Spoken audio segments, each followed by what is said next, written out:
வணக்கம் தலைவா, அனைவருக்கும் இனிய வணக்கம். இன்னைக்கு நம்ம இந்த ஒரு வீடியோவில் அதை பற்றி பார்க்க போகிறோம் அப்படின்னு பார்த்தீங்கன்னா, டிஆர்பி மற்றும் பள்ளி கல்வித்துறையில் வந்திருக்க முக்கியமான தகவல்களை இந்த ஒரு வீடியோவில் நம்ம பார்க்கலாம். ஸோ சிறப்பு டெட்டுக்கு உண்டான விண்ணப்பதாரர்கள் தயவுசெய்து கவனத்தோட இருங்க. உங்களுக்கான ஹால் டிக்கெட் எல்லாமே வெளியிட்டாங்க, என்னன்றதை பார்க்கலாம். ஆசிரியர் காலியிடங்களை தெரிவிக்க திடீர் உத்தரவு ஒன்று பிறப்பிச்சிருக்காங்க, அதை பற்றி நம்ம பார்க்கலாம். பேராசிரியர் தேர்வு முடிவுகள் குறித்து சில முக்கியமான அறிவிப்புகள் நமக்கு கிடைக்கப்பட்டிருக்கு. என்னென்ன? தமிழகத்துல பள்ளி கல்வித்துறையில 25,000க்கு மேற்பட்ட ஆசிரியர் காலி பணியிடங்கள் உடனடியாக நிரப்பப்படும். பள்ளி கல்வித்துறை அமைச்சர் ராஜ்மோகன் அவர்கள் இந்த தகவலை நமக்கு குறிப்பிட்டு சொல்லிட்டாருங்க.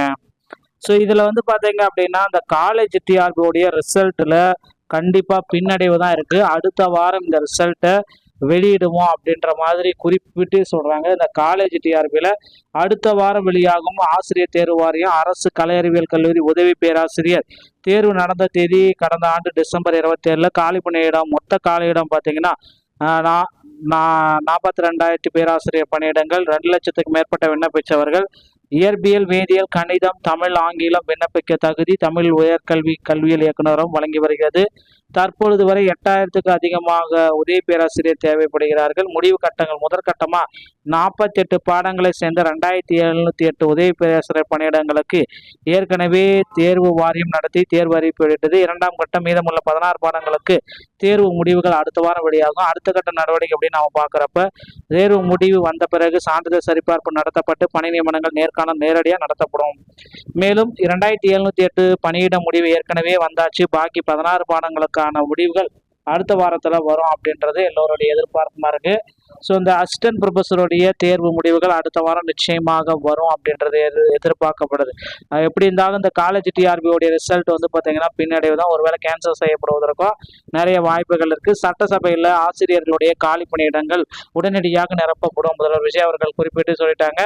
ஸோ கண்டிப்பாக முதல்வர் விஜய்க்கு என்ன சொன்னாரோ அப்படின்னு பார்த்தீங்கன்னா, கண்டிப்பாக ஆசிரியர்கள் காலி பணியிடங்கள் எவ்வளோ சீக்கிரம் நிரப்பப்படுமோ அவ்வளோ சீக்கிரம் நிரப்பப்படும் அப்படின்னு சொல்லியிருக்காங்க. பிஜிடிஆர்பி, யூஜிடிஆர்பிக்கு உண்டான தேர்வு தேதிகளும் இந்த ஆண்டுக்கு உண்டான அறிவிப்புகளும் விரைவில் வரும். திருத்தப்பட்ட ஆனுவல் பிளானரையும் எதிர்பார்க்கலாம் அப்படின்னு சொல்லியிருக்காங்க. மேலும் ஆசிரியர் காலி பணியிடங்களை தெரிவிக்க இந்த உத்தரவு ஒன்று பிறப்பிச்சிருக்காங்க. தமிழக அரசு பள்ளிகளில் உள்ள காலியாக உள்ள ஆசிரியர் பணியிடங்களை வரும் 23ஆம் தேதிக்குள் சமர்ப்பிக்க வேண்டும். மாவட்ட கல்வி அலுவலருக்கு பள்ளிக்கல்வித்துறை இயக்கணும் இந்த உத்தரவு பிறப்பிச்சிருக்காங்க. பள்ளி கல்வி ஆசிரியர்களுக்கான கலந்தாய்வை நடத்த மாவட்ட வாரியாக காலியாக உள்ள தலைமை ஆசிரியர்கள் உள்ளிட்ட அனைத்து வகை ஆசிரியர் பணியிடங்களையும் 23ஆம் தேதிக்குள் எம்இஸ் இணையதளத்தில் பதிவேற்றம் செய்ய வேண்டும். முன்னறிவிப்பின்றி 1 மாதத்திற்கு மேல் பள்ளிக்கு வராத ஆசிரியர்களின் பணியிடங்களையும் காலி பணியிடமாக கருத வேண்டும். தற்காலிக பணி நீக்கம், மகப்பேறு விடுப்பு, வேறு பள்ளி அல்லது அலுவலகத்தில் மாற்றுப்பணிக்கு சென்றவர்கள், மருத்துவ விடுப்பில் உள்ளவர்கள் பணியிடங்களை காலியிடமாக கருதக்கூடாது. பட்டியலில் ஏற்படும் தவறுதலுக்கு முதன்மை மற்றும் வட்டார கல்வி அலுவலர்களே பொறுப்பு அப்படின்னு குறிப்பிட்டு சொல்லிட்டாங்க. ஸோ இதை பேஸ் பண்ணி தான் அவங்க பட்டியலை ரெடி பண்ணணும் அப்படின்றது எல்லாருக்குமே தெரிஞ்ச விஷயம். அடுத்து பார்த்தீங்கன்னா இந்த செட் தேர்வு.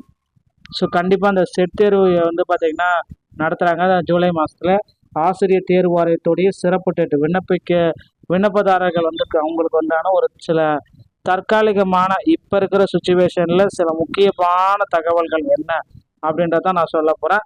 இணையதளத்தின் தற்பொழுதைய அதிகாரப்பூர்வ அறிவிப்புகளின்படி 2026 ஜூலை 4 மற்றும் 5 தேதிகளில் இந்த சிறப்பு டெட் நடைபெற உள்ளது குறித்த முழுமையான தகவல்கள் இறுதி செய்யப்பட்டது. பொதுவான அதிகாரப்பூர்வ அறிக்கை வெளியிடப்படவில்லை. இருப்பினும் கல்வித்துறை மற்றும் ஆசிரியர் சங்கங்களின் தற்காலிக தரவுகளின் அடிப்படையில் விவரங்கள் அனைத்துமே கொடுத்துட்டாங்க. ஸோ மொத்த விண்ணப்பதாரர்கள் தமிழ்நாடு முழுவதும் தோராயமாக 42 to 45 பணியில் உள்ள ஆசிரியர்களும் இதற்கு விண்ணப்பித்திருக்காங்க. ஸோ அதிகமாக விண்ணப்பித்துள்ள மாவட்டம் சென்னை, திருவள்ளூர், சேலம் மற்றும் திருச்சி ஆகிய மாவட்டங்களிலிருந்து அதிக எண்ணிக்கையிலான ஆசிரியர்கள் வளர்ந்திருக்காங்க. அதிகமாக விண்ணப்பிக்கப்பட்ட பாடங்கள், மொழி பாடங்கள் தமிழ் மற்றும் ஆங்கிலம் 45%, சமூக அறிவியல் 35%, கணினி அறிவியல் 20%. நிறைய பேர் பார்த்தீங்கன்னா இந்த மாதிரி வாங்கிட்டு இருக்காங்க. மாற்றுத்திறனாளிகளாக இருக்கும் பட்சத்தில் 1,860. ஓகேங்களா? ஸோ அந்த மாற்றுத்திறனாளிகளுடைய அந்த தேர்வை எழுதிய மாற்றுத்திறனாளிகள் காத்து கொண்டிருக்கிறார்கள். இதை நீங்கள் பயன்படுத்திக்கணும். ஓகேங்களா?